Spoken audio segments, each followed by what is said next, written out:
Instagram is pretty much a dating app at this point. It's like the fastest way you can vet a woman. You can see a bunch of her photos, see what she's into, see what her friends have posted about her. That's another thing, is like, see what photos she's tagged in. Because a lot of times girls are face tuning their shit, they're, photoshopping, but they can't really do it on video. I mean, some can, but it's unlikely, and it's very unlikely with stories. So you can watch like her archive stories, her highlight reel, things people have tagged her in. You can get a pretty good idea of like what she's into, who she hangs out with, and what she looks like, in a video, in a bikini. Because like, in traditional dating apps, a fat girl's not always going to post a bikini picture, right? You look through, and if everything's from the waist up, well, maybe the chick's overweight. I mean, there's just different, things that you can figure out. And, with a dating app, you get like 6 of her best pictures, and it's like, those are her best angles. Her friends don't get to tag her in anything. There's usually not videos. And so I think Instagram's like a, pretty powerful tool. And you can use it too, right? Like, you are presenting who you are to the world. Your top 9 photos, the first thing that she's going to see. If she likes you, she might dig deeper, but those first 9, there should be some kind of like hooks in there. Like, the goal is, when you post these photos, you're trying to trigger attraction. So it's like, you understand the 12 attraction triggers, and then every time you post a photo, it's like, are these triggering attraction, and are they doing it in a low perceived effort way, right? Like, a lot of guys, they'll go in the gym, they'll post a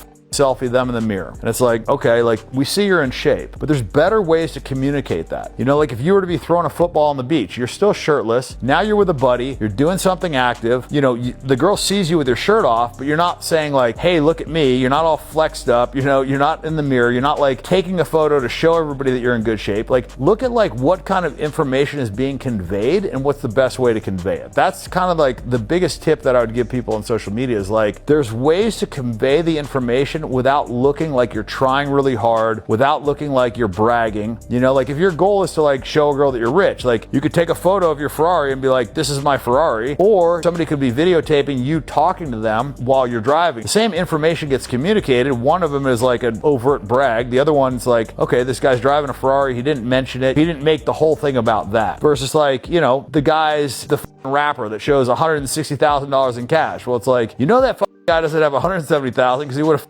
added the last 10 grand. You know exactly how much money this guy has. Versus like, if you're walking through a nice house and you're just talking and you're doing a story and you're communicating something, or you're focusing on something else that's happening, as opposed to just like showing everybody all the shit that you got. You know what I mean? Like, you can show people without making the whole thing about showing them. Does that make sense? Like, communicate that you're rich, communicate that you have a nice house, communicate all these like demonstrations of higher value, but do it in such a way that it doesn't look like you're bragging. Because people that brag are generally low value. People that brag generally need attention. They need, other people's approval. Think about it. Are you going to brag to a janitor? Are you going to brag to a fat chick? No, you're going to brag to somebody that like you want to impress. And why do you want to impress them? Because you view them as being like at least on your level or better. So it's kind of like telling your audience like, hey, I need to impress you guys. Jeff Bezos and Elon Musk are not taking pictures of their stacks of cash. Everybody knows they're rich. You know what I mean? Like, there's certain things, it's like fighters, like the best fighters in the world aren't going to the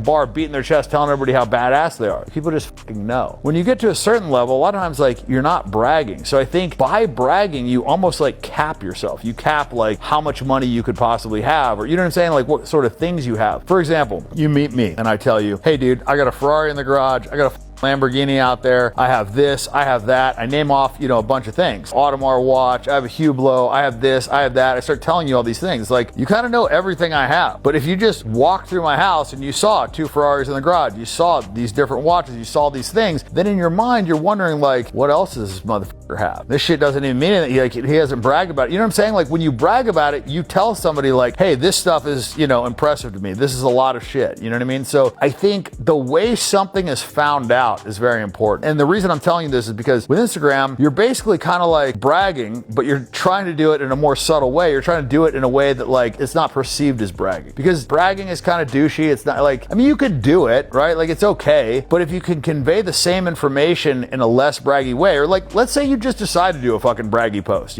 but you'd put in something self-deprecating in there to kind of like temper it in the caption. You know what I mean? To like, think about like, what is this photo conveying? And is this the best way to convey it, right? Like, what information is being passed along? I mean, sometimes it's just going to be a good photo and you're just like, I'm gonna post this. But if you're being deliberate about something, right? Like, I mean, I see a lot of guys that go to like photo shoots and shit for Instagram. I don't really advocate that, but it's like, if you're gonna do that, like, let's focus on the best way to do it. For instance, I see guys, you know, they're fucking walking and they're talking and they're showing like, hey, look, I got girls with me and I'm at the club and this and that. And it's like, that information could be conveyed in a lot cooler way. Like, your buddy could just take a fucking video of you, you know, talking to some girls laughing at your jokes, you know, some girls trying to get your attention. And now you've like conveyed the same information, but you've done it in such a way that it doesn't look like you need to try hard, you need to brag. If you're saying like, hey, look at me, I'm in the club with a bunch of girls, what does that say to me? It's like, yeah, I see you're in the club with a bunch of girls, but I also see that that probably doesn't happen for you that often because you think it's a big deal. You're not acting like you've been there before. And I think with hot girls, like, if you want to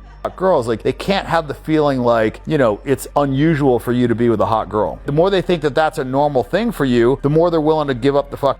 People don't want to give things away that you need. Like, banks don't want to give you a fucking loan. Girls don't want to give you it's one of those things, like, people don't want to give you access to the club. By bragging, you're kind of like being needy. You're asking for attention. That's another thing, is like, people that try to get attention, people kind of like see through that. You know what I mean? They don't really want to give it. The biggest takeaway would be just try and communicate these demonstrations of higher value in such a way that it doesn't look like you're trying too hard. Think about, and this is the key, what are you trying to convey and what is the best way to convey it? That is, like, in a nutshell, the best way I could break down social media for you in a sentence. What are you trying to convey and what is the best way to convey it? What demonstration of higher value are you trying to convey? The goal is to indicate as many attraction triggers as possible without looking like you're bragging. So if you're on a yacht with a bunch of fucking super hot girls and a few of them are looking at you smiling, laughing, and you're just chilling, and there's other ones in the background, and there's a fucking buddy of yours on a jet ski, it's like, think about how many things you conveyed, you know, or maybe like your buddy's looking at you too, you're telling a funny story, all these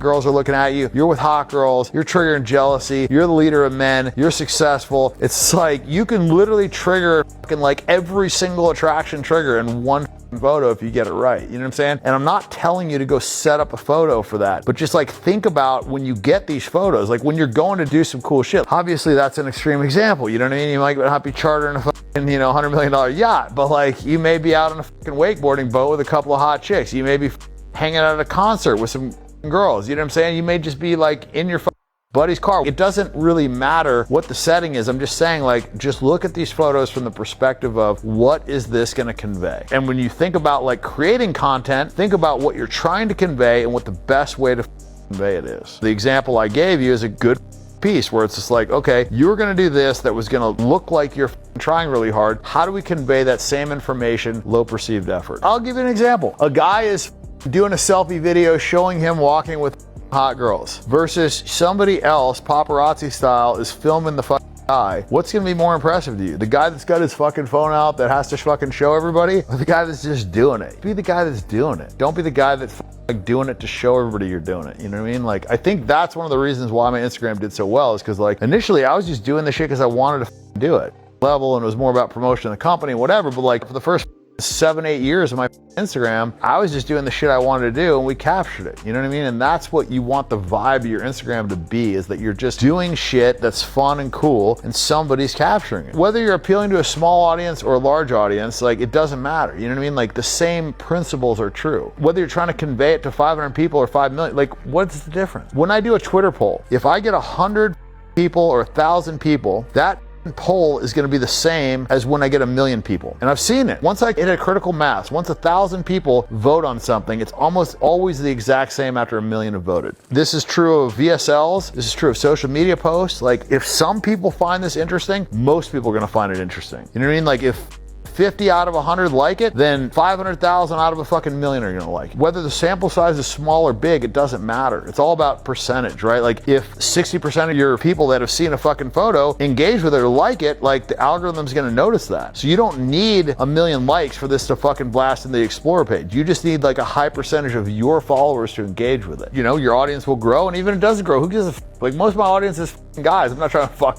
You know what I'm saying? Like, who cares? How many girls are you really gonna stick your fucking dick in? 5, 10? You got 500 of the mother reading it. It's like you only got to get 1%. You know what I'm saying? Like you don't need fucking 1 million followers. Like you just need to hit like 1% of your following is plenty. Don't get caught up in the numbers. None of that shit matters. It's all about like a percentage of your following. If 3% of your following engages with something, then great. Like it did good. Don't worry about the numbers. Worry about the results. Some of the basic premises of Instagram are like, you're going to post a picture, make sure that picture takes up the maximum amount of real estate in the frame. You know, you can do a fucking like skinny square or you can do a fucking long picture, and the only difference is when somebody's scrolling, they're going to see double the fucking size. Most people are looking on a small phone, eyesight might not be the best, they're scrolling fast, to have the biggest photo, take up the most real estate. It's fucking free, right? Grab it. When you're doing stories, don't do like 20 stories in a row. Do a story, wait like an hour, do another story, wait another hour, 2 hours, whatever it is, but like don't do a ton where there's a bunch of tiny little boxes and people are like, that I'm not going through it. But don't do so few that you don't keep popping to the start, right? Because every time you do a new story, your fucking story pops to the start of people's feeds. So if you just pepper in like a new story every, few hours, couple hours, whatever it is, you're gonna bump yourself back up to the front of the line. And so the more you keep bumping yourself to the front of the line, the more somebody's gonna